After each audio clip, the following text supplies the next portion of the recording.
So our next speaker is Miss Helen Crisp.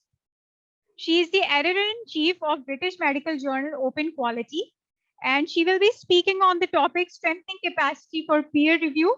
What makes a good peer review? Over to Miss Helen. Hello, everybody, and very pleased to be joining you today for this session.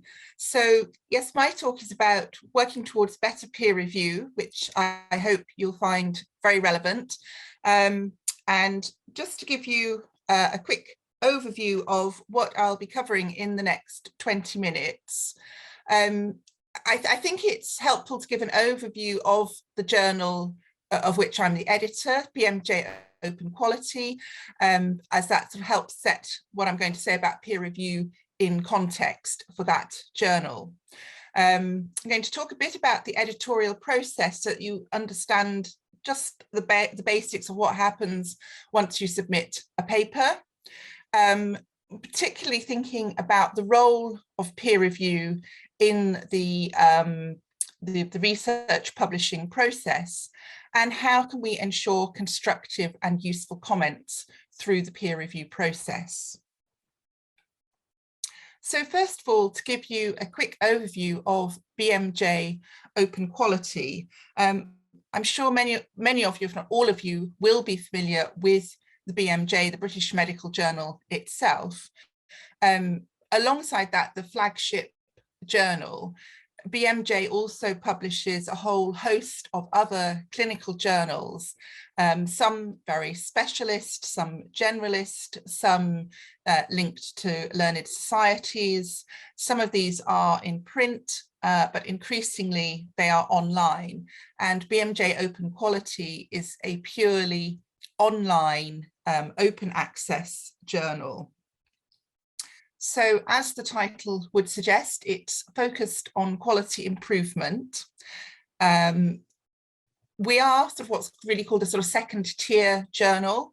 We're there to publish information that might be useful to people rather than looking for things of sort of groundbreaking innovation and new research ideas. So we do have a relatively high acceptance rate, around about 52%. All of the papers submitted are subject to peer review. Once published, the papers are fully open access, meaning that anybody can go online and access these papers. There's no subscription to read the papers. But what that means is that the journal is funded by charging a fee to the authors. So this sort of flips the traditional model of journal publishing on its head.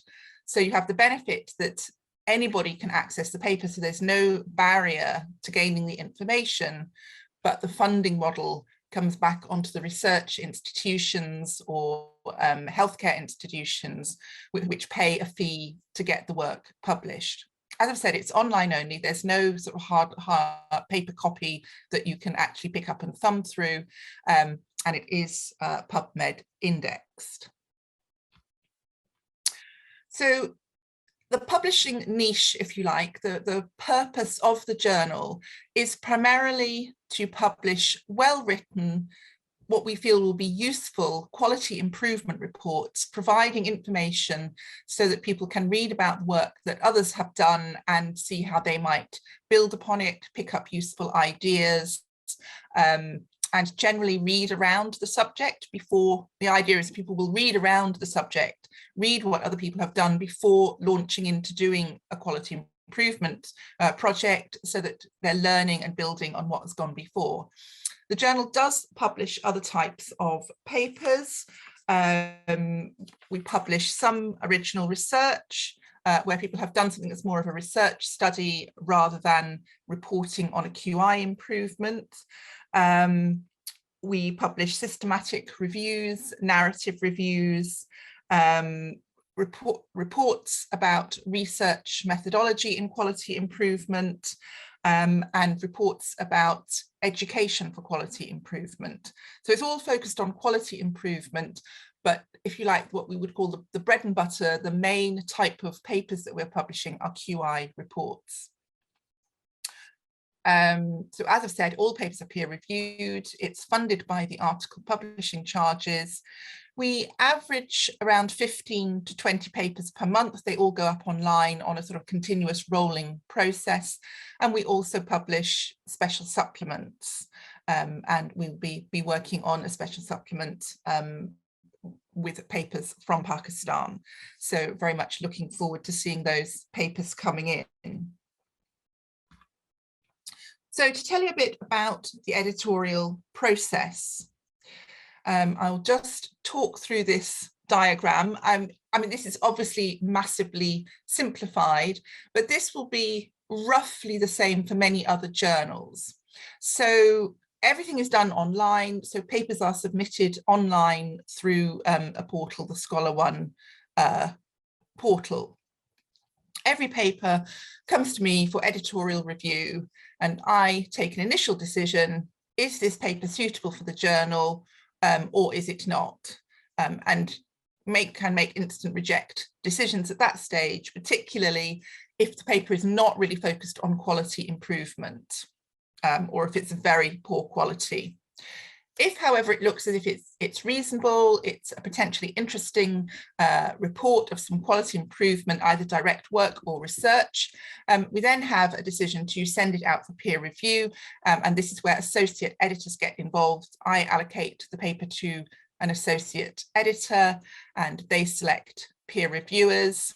That sounds very simple. In fact, getting the peer review in place is the lengthiest part of the whole process. It's very, we struggle to get people to make the time to do peer review. So we're typically sending out 12 to 15 invitations to get 2 people to accept and peer review the paper. So that sort of send to peer review is quite a lengthy process. However, once we have got our peer reviewers, the peer reviewers read the paper and then come back with their comments and with a recommendation for one of 4 decisions, ranging from accept to reject.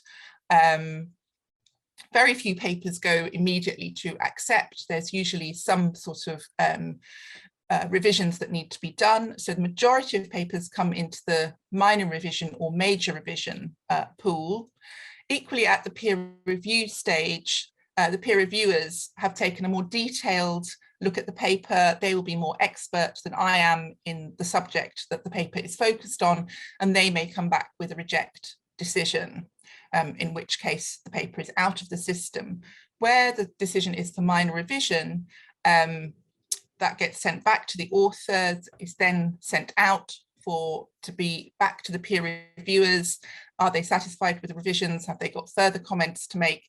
And again, papers can go through this cycle of peer review, usually at least a couple of times. I try not to have papers going through more than 3 times, because I think that gets wearisome for everybody. But that can, if there are some issues which are not being resolved through the revisions, then it will go back to peer review. And then we make a decision when we're satisfied with the paper to go to publication. So far, so simple. So why would we reject a paper? Well, as I've said, our main reason for rejections is that it's not focused on quality improvement and application of quality improvement methods, because that's the purpose of our journal. So all our papers need to be on that topic. So that's one of the first things to think about when submitting a paper. Is this the right journal for my paper? So very important to read the journals that you're intending to submit to, see what sort of things they publish, and see where your paper fits. So if it's something that's about a clinical innovation, but it's not quality improvement, that's not for us, and that needs to go into a clinical research journal. We also get some papers which are audit reports. So people have done a study and they tell us what their findings were, that 30% of the cases reviewed didn't meet the criteria for the audit. I mean, that's useful information for them to do something with, but it's not helpful to other people. There's no information about how those audit results have been addressed through a quality improvement approach. And so we don't publish papers that are audit reports. if the paper is too focused on something very specific in one clinical specialty, we will tend to say that's not for us. It may be quality improvement in that field, but it's so specialized, it won't be suitable for our generalist journal. BMJ Open Quality, the idea is that it would be read by people internationally from all sectors of healthcare, all clinical specialties, hospital sector, primary care, community care, and papers, although everything is specific to the context in which it was done in one way, it needs to have some generalizable information, something of general interest for it to be suitable for our readers. And people may have focused on something that we don't feel is really that important to patients or practitioners, some very small aspect of the clinic, of the care process in their hospital. Again, that's not going to be very generalizable, something very specific to staff. I mean, the welfare of staff and how they work is important, but if it's something very, very specific about how doctors receive their pay slips, we wouldn't see that as being of general interest to patients or practitioners more widely than those doctors. Quite often there are shortcomings in the format of the paper. There is a lack of narrative about the implementation. People tend to over-focus on the results. And the whole point, as the previous speaker was saying, the whole point about quality improvement is that you have to understand where this was done, what happened, how did people work in their system. So in that sense, it's very different from clinical research where we try to exclude context. And it's all about how did drug X work compared to drug Y in terms of dealing with the cancer cells, for example, and you're totally focused on those chemical interactions in a way.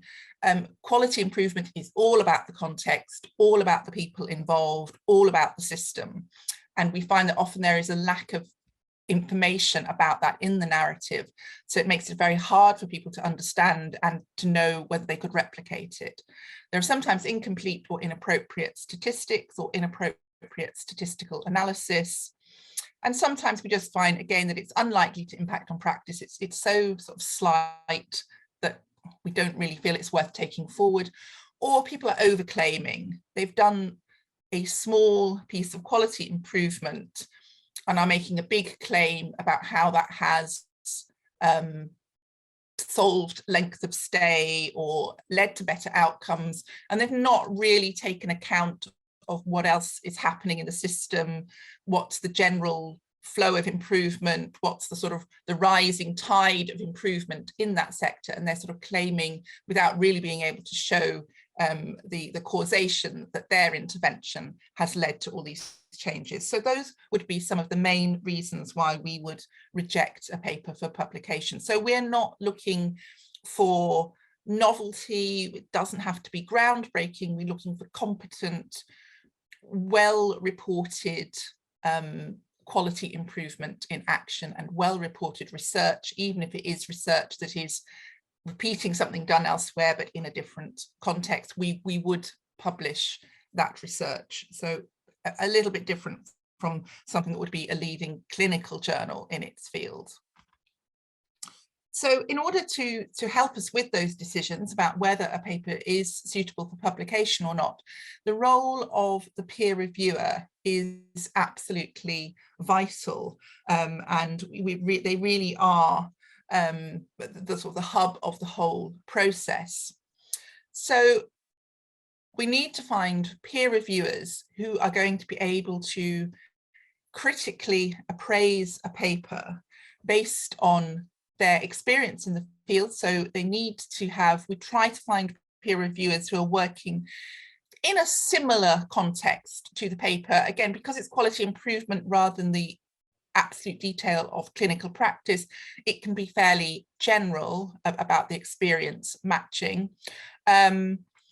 And we need them to appraise the paper, thinking about what's the value of this going to be for people working in quality improvement, because that's who we see our audience for is, and that's the purpose of the journal. That's who the papers are published for, practitioners in quality improvement in the field. So in order to do that appraisal of the paper, the peer reviewer needs to be objective as they assess the merits and the defects of the paper.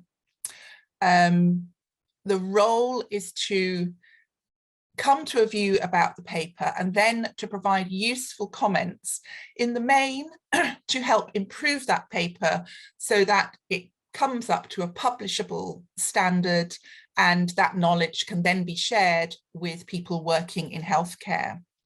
If, however, the reviewer feels that the paper is too far off, they need to provide reasons why it's not suitable to progress to publication. And I really rely on the peer reviewers to give me that information so that I can write in the rejection email why we've come to that decision, and not just a sort of bland message about, you know, we can't publish your paper and are unable to provide any further comments, because that's really unsatisfactory to people.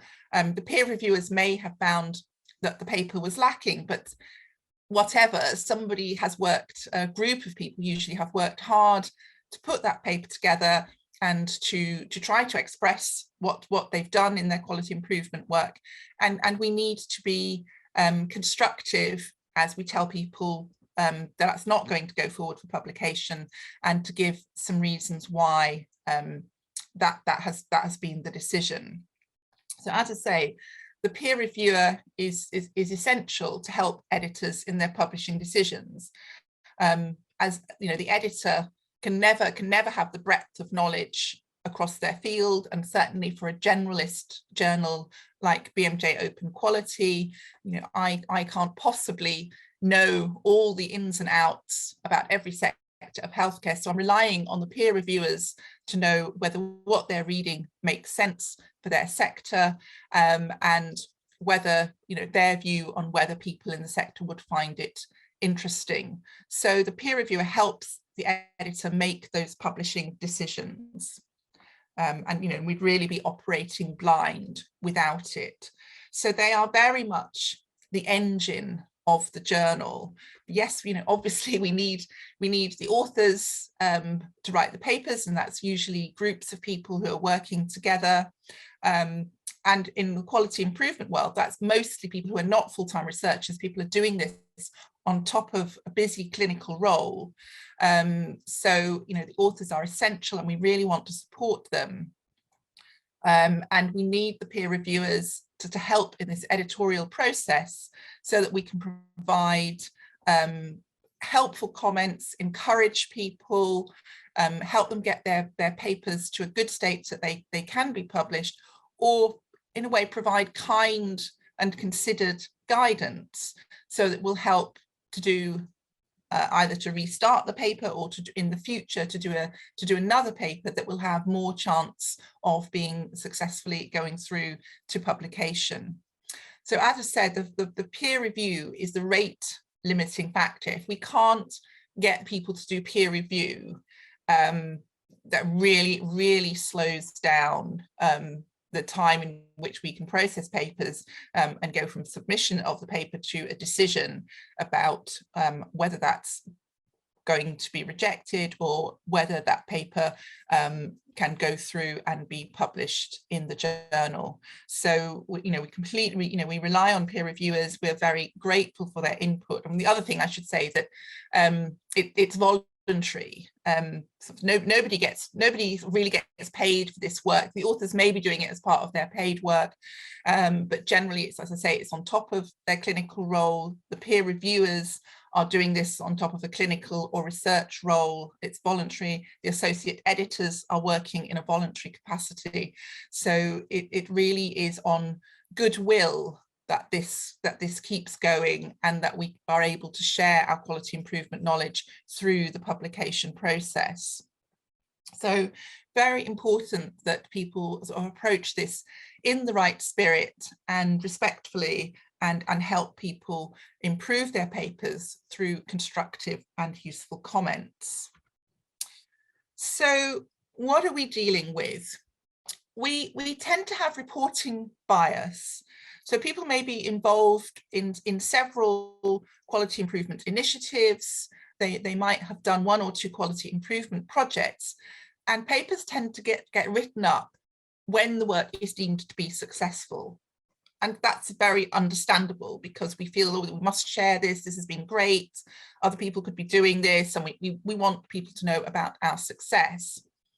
However, it's really valuable to also publish accounts of research that doesn't reveal the findings that were expected, of quality improvement initiatives where things did not go as planned and they weren't successful. So I think one of the first things is, if you were doing peer review, is not to reject a paper because the paper described was not, because the intervention was not described as successful. It's absolutely of value for people to tell us how they have tried to improve the discharge process, for example, but what obstacles came about. If people can give us a really clear and cohesive account of the obstacles that prevented their well-intentioned approach to improving discharge from actually happening, then other people, in some ways, you can often learn more from that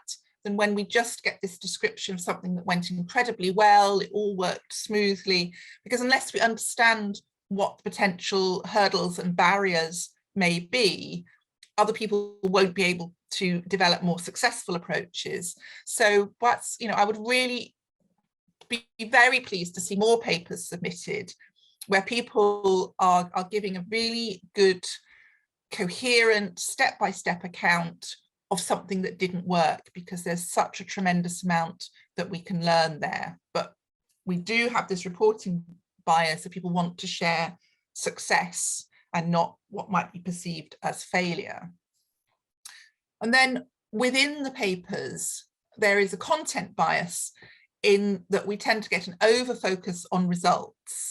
We achieved 14% reduction of X, whatever X is, and presumably that was the aim. To reduce it was the aim of the quality improvement program. And again, that's great, but it doesn't really get us very much further. So for other people to be able to replicate that success in reducing bad thing X in healthcare, whatever it is, we need to know all about the methods that were used, how the intervention was designed, a lot about the implementation, which includes the context. What sort of healthcare system was this going into? Who was involved? What measures did they use, and how were these measures interpreted? Would we agree? Is there enough information there that we feel that 14% reduction of X is actually the correct conclusion to come to? So what we really want to know is how we planned, designed, adapted, and carefully measured to show that our intervention achieved a 14% reduction of X. So this is the sort of thing where peer review comments can help move a paper that's sort of pretty much in that top bracket, focused on their results, not telling us very much about how that was achieved. With helpful comments and seeking further information and clarification, provided the people who wrote the paper and did the intervention work have kept good records, they should be able to add in these other elements and bring the paper up to a publishable standard of something that is then sharing useful information with others. So the peer reviewer needs to know what we want to look for in an improvement report. And that is not only the results, but as I said, really important that we have the information on the context. And authors submitting a quality improvement report to BMJ Open Quality are asked to follow the Squire guidelines, and there is a template that for people to do their quality improvement reports, which we encourage people to use, so that this guides people through how they get the right content into their paper. And that includes quite a bit about the background to the problem and the context where the work was done. We need to know quite a bit about how this initiative was designed. Why was this approach chosen? What other options were considered, and why were they disregarded? We see very little about that. It's if people And I think people often do just go with their first idea, and it would be very helpful to have more consideration about why this approach.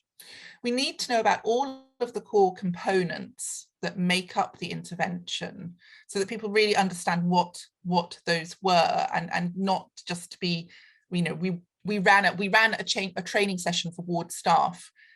The quality improvement report needs to tell us what was in that training and how was it presented. Was that an online click on it if you want to video? Was it a one-day workshop? Again, detail within the word limit. We need to know what data was used to measure the change, and also how that was sourced and how reliable was that. A lot of the projects that are reporting have very small sample sizes. It's from a part of the patient pathway. It's only a small number of patients. It may only have been done for a few months.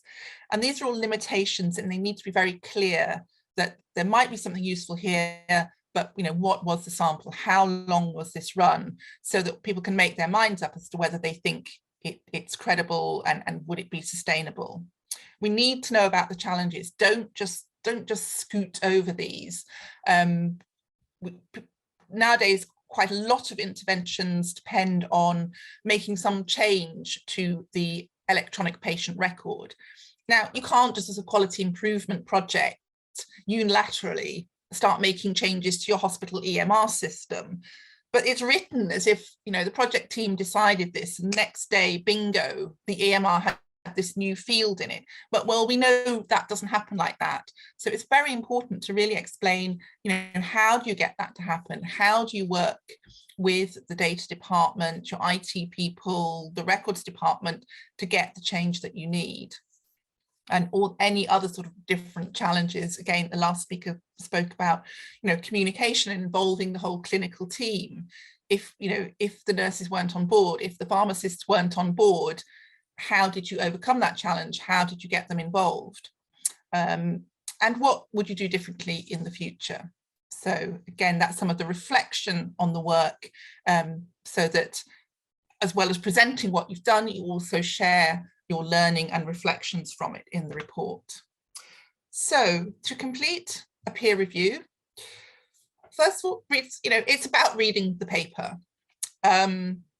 So first of all, read through and make some notes as you go. Does the paper build on existing knowledge? Is it clear what the intervention was? Just some of these questions to have in your mind as you read it. Is it understandable, or are you just left thinking, oh, what happened there? What did they do? If you wanted to sort of take that paper and go into your department and say, I've got a great example here of a quality improvement project, I think we should do it. Have you got enough information that you could sort of make a start to do something similar? Do the results make sense in terms of the methods used, and are the conclusions justified? So these are the sort of general thoughts, just sort of have those in mind as you read the paper. So that's the first step, make those notes as you go along. The second step is to read the paper. So this is just reading it again and going into more depth and looking into sort of particular sections of the paper and just thinking about how it hangs together. So does the abstract reflect the whole paper? Sometimes abstracts are either they're written first before the paper's written, and then the thing drifts off to the side, so it's not actually really explaining the paper anymore, or they're written in a hurry at the end because all the work's gone into the paper, and then the abstract may not be very clear. Are the methods appropriate to the work that was done? Are the charts clear? What do they add? And a lot of papers which have masses and masses of charts, and rather than clarifying, they just end up obscuring because there's too many. You can't understand what they're trying to show. You can't see the difference between this chart and that chart. So again, authors need to be sort of challenged on this, and quite often it's much better to reduce the number of charts. Choose the 3 most important. Don't give us 7 charts, all just showing something slightly different. Our reference is comprehensive and up to date. A lot of this work is sort of done as if nobody's ever done anything before. People might be quite well read in their clinical literature. A lot of people doing quality improvement don't know the quality improvement literature at all, and they could learn a lot from just understanding more from having read papers about the methods that they're using. So I think that's something for people to really think about when they're looking at the references. And this key question, do the results fully support the conclusion? Or is there a bit of wishful thinking here, a bit of overclaiming, just not a straight logic line as, you know, well, how can you draw that conclusion from those results? So once you go through the paper in more depth, these are some of the areas to really dig and just see how it all, does it form a sort of cohesive whole, and where could it be improved? And again, make more detailed notes on these and similar questions. So then the peer reviewer needs to write up their comments, and we can have useful comments, which put some here, which is very sort of detailed comments saying where it is in the paper. It doesn't actually say the page here, but say lines 11 to 15. Please elaborate on why failure to write max daily PRN dose error was chosen as the primary measure. So this is what their quality improvement was focused on, and the reviewer is saying, we don't really understand why was that your measure for this. So it's got this clarity about where it is in the manuscript, so the authors can find it, what it refers to, and you know what they're being asked to clarify. And the second question, sort of clarifying something in general about the paper. So it's a precise question, and we need to know the answer, and that needs to be clearer in the paper. And then were there any differences of impact to patients of the errors? So different types of errors were studied, but we've looked at the errors, not really about the impact and severity. So the reviewer is suggesting some additional information, some extra analysis that the authors, the people who've done the research, the quality improvement, should have that information, and that will be very helpful to people reading the paper. So this is what we need, this sort of clarity about what the question is, and what you are expecting the author to do in order to answer your question, as in add more information, clarify something in their paper. It's not helpful when peer reviewers effectively write cryptic notes. So we have something that just says authors need to rewrite AIM, but that's it. They don't say anything about why, what's missing, what they didn't understand. So what's the defect here? Not clear why the authors need to rewrite their AIM statement. Not a very helpful comment. Presentation of data was not how I would have shown it. Well, it's not really about what the reviewer would have done. I mean, people are sort of saying it, are writing it as if they might be having a conversation with the author, but you're not having a conversation with the author there in person. So you need to be more objective than that and explain how you think the presentation of data could be improved, and be specific about it. And then we also get comments which really are suggesting that a different research question or a different quality improvement project would have been better. It would have been better if the project had focused on reasons for test requests rather than delay of tests. So that might be, in some ways, that might be a useful comment to talk about some further quality improvement that would be helpful. But the reviewer needs to primarily concentrate on what is in front of them and how to improve this, not to say about something else that should have been done, you know, some other project, because that's not the paper that's in front of them, and they need to be focused and not, it's an irrelevant comment. As it may be, in general terms, it may be quite helpful to think about some future research, but the primary purpose is to make comments on the research which has been done, not suggesting the next steps. So some other things to look out for. These are more of the sort of minor the minor issues, but they do really affect the quality of the paper. We get massive, massive overuse of acronyms. Gosh, people love an acronym. If there's anything they can shorten, they will. And you just end up with something that just looks like alphabet soup. So we say only use the acronyms for the most frequent terms in the paper. If you're not using a term more than 3 times, there is no need to use an acronym or abbreviation. And they just become very confusing for the reader. They disrupt your flow of reading. Also, these 3-letter acronyms mean different things to different people. So even if it has been spelt out in full earlier on in the paper, if you keep seeing 3 letters that mean something specific to you, you'll keep thinking that thing first. Your GP, you'll keep thinking general practice, even though the authors have said that GP means something else in this paper. HRT, hormone replacement therapy. Oh, no, that's not what this paper is about. They've used HRT for something else in their paper. Really be very sparing in the use of acronyms, and it's a useful comment for peer reviewers to really challenge that. And likewise, jargon. These, particularly for this journal, the papers are written for a broad international readership. So something that is specialty specific or specific to your health system.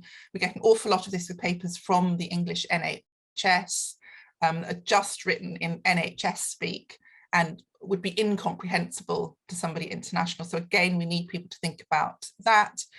And also for this journal, we really discourage the use of Latin terms and would prefer those to be replaced with English. So the general rule of thumb is that authors should use uncomplicated, plain English that the general lay reader would understand. So although it is written for a healthcare audience, it's a very, very broad audience. And so it's better to think of writing for a general audience rather than, in any sense, a specialist one. And I think that would be true even for quite a targeted clinical journal. The clarity of the language is important, more important than sort of over specialization. So the best peer review reports provide an initial overview of the paper in the comments. They set out areas of major concerns regarding the methods, approach, the data, Ms. the conclusions. Sorry for the interruption, Ms. Helen. Yes. Could you please wrap up your session within 2 minutes? Yes, this is my last. We are a little behind the time. Slide. Yeah, okay. State the issue of concern and request the additional information and clarification needed. And then finally, list the minor issues, the typos. So the purpose of peer review is not to show how clever you are, not to denigrate the work if it's not of a high standard, but to be objective on the merits and defects of the paper, provide useful comments to help improve the paper, or explain why it's not suitable to progress to publication. Thank you.